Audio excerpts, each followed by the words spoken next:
Some fishermen have told Spotlight the crisis in the industry is so bad that they're having to give up and sell their homes.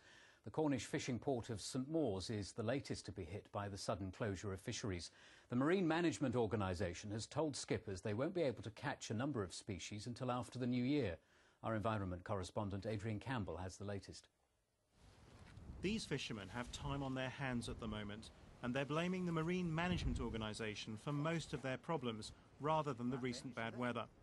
They're struggling financially because they say there have been so many sudden closures of fisheries ordered by the MMO. We've been in for 3 days now for weather. If I go to sea tomorrow, any place I catch will have to go back. Any haddock I catch will have to go back. Any ray I catch will have to go back. Spurdock will have to go back. That's, you know, and that's some of our main species. And if it's a bad time for fishermen, it's also bad for their partners. Angie Green sells locally sourced fish, or she did, but since the closures, there's no money coming in at all.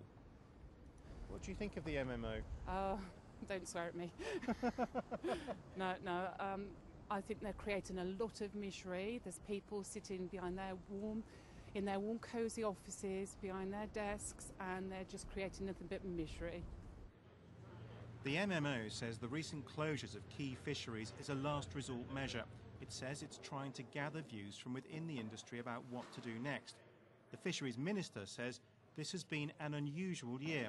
A bad winter kept boats in port, and then fishermen, he says, were catching more fish this summer. But there's always a balance. If you put too many restrictions over what they can catch in the summer, they may not be able to fish all of their quota because you may get bad weather in the autumn.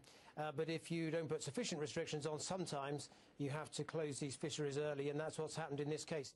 South West MPs have already been critical of the Marine Management Organisation over the issue of early fisheries closures.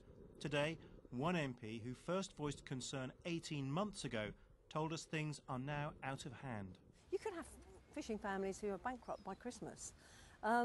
We really need action fast in terms of the Minister himself actually accepting there's a problem and hopefully agreeing to an independent inquiry, which I called for and subsequently a number of other people have also called for.